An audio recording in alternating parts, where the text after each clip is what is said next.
নমস্কার বন্ধুরা, আমি গোপা। তোমরা দেখছো happy with Gopa kitchen cooking.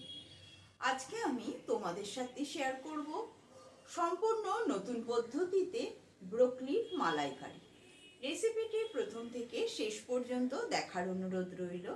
যারা নতুন বন্ধু এখনো চ্যানেলটি সাবস্ক্রাইব করনি, তোমাদের কাছে অনুরোধ রইল চ্যানেলটি সাবস্ক্রাইব করে নেওয়া, পাশে থাকা বেল আইকনটা প্রেস করে দেবে, যাতে আমার রান্নার নিত্য নতুন নোটিফিকেশনগুলো সবার আগে তোমাদের মোবাইলেই পৌঁছে যায়। রেসিপিটি শুরু করা যাক। অবশ্যই বাড়িতে বানিয়ে খাও ব্রোকলির মালাইকারি। আমি নিজে বানিয়ে খেয়ে দেখেছি, দারুণ সুস্বাদু।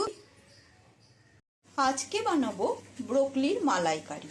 তার জন্য মাঝারি সাইজের একটা ব্রোকলি কেটে নিয়েছি, এরকম ছোট ছোট পিস করে। কড়াইতে কিছুটা গরম জল বসিয়েছি, জলের মধ্যে দিয়ে দিলাম লবণ।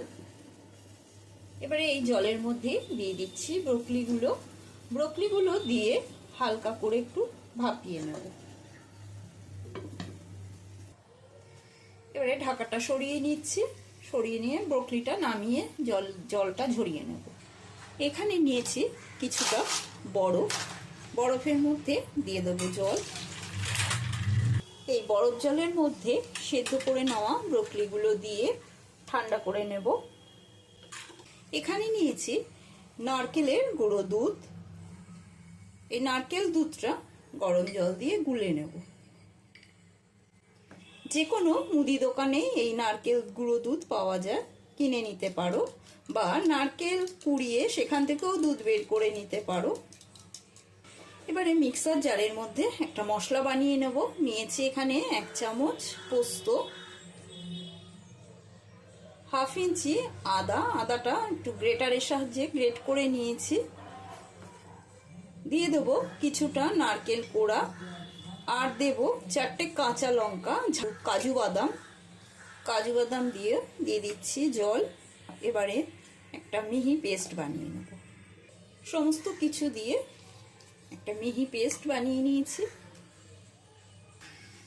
একটা বাটির মধ্যে সমস্ত মশলার পেস্ট নামিয়ে নেব। সমস্ত পেস্টটা বাটিটার মধ্যে ঢেলে নিচ্ছি।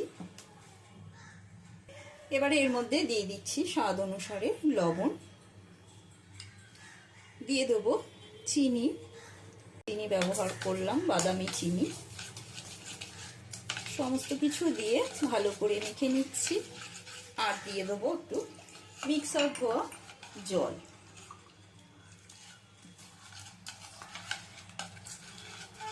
সমস্ত উপকরণ ভালো করে মিশিয়ে নিয়ে এবারে এর মধ্যে দিয়ে দেব সেদ্ধ করে জল ঝরিয়ে নেওয়া ব্রোকলিগুলো। সমস্ত ব্রোকলিগুলো দিয়ে ভালো করে মেখে নেব।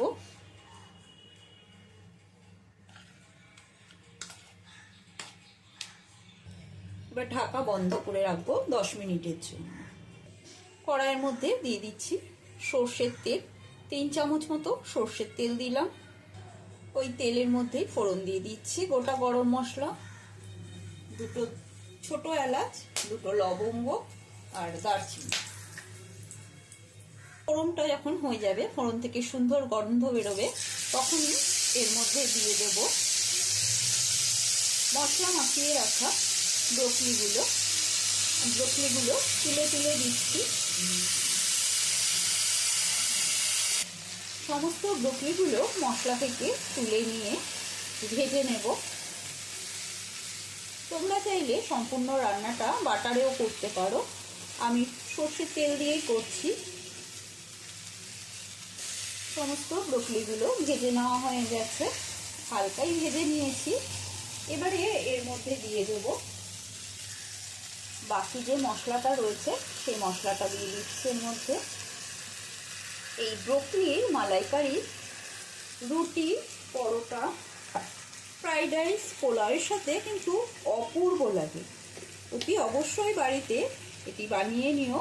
এর মধ্যে দিয়ে দিচ্ছি 1 চামচ ধনে গুঁড়ো। সমস্ত মশলা দিয়ে ভালো করে মিশিয়ে নিচ্ছি, মিশিয়ে কষিয়ে নেব। মশলার সঙ্গে ব্রোকলিগুলো কষানো হয়ে গেছে। এবারে এর মধ্যে দিয়ে দেব মশলার বাটি ধোয়া জল। সামান্য জল দিয়ে দিলাম। এবারে দিয়ে দিচ্ছি নারকেলের দুধটা। নারকেল দুধটা দিয়ে ভালো করে মিশিয়ে নেব। গ্যাসের স্টিমটা লোতে রেখেছি। সমস্ত কিছু মিশিয়ে নিয়ে এবারে ঢাকা বন্ধ করে দেব 3-4 মিনিটের জন্য। 3-4 মিনিট বাদে ঢাকাটা সরিয়ে নিচ্ছি। খুব সুন্দর কিন্তু গন্ধ বেরিয়েছে। একটু নেড়ে চেড়ে নিচ্ছি। নেড়ে চেড়ে নিয়ে এর মধ্যে দিয়ে দেবো এবারে ঘি। আমি যেহেতু নিরামিষভাবে করে দেখালাম, সেই জন্য একটু ঘিও দিয়ে দিলাম এর মধ্যে।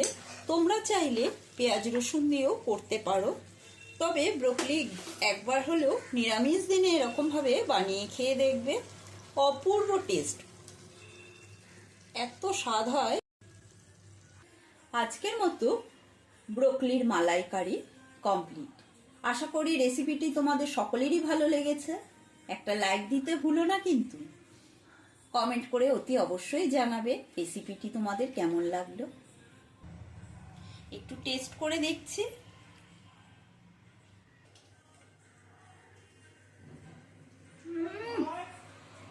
দারুণ টেস্ট, দারুণ। বাড়িতে এটা ট্রাই করো। আজকের মতন এই পর্যন্ত। সুস্থ থাকবে, ভালো থাকবে, ধন্যবাদ।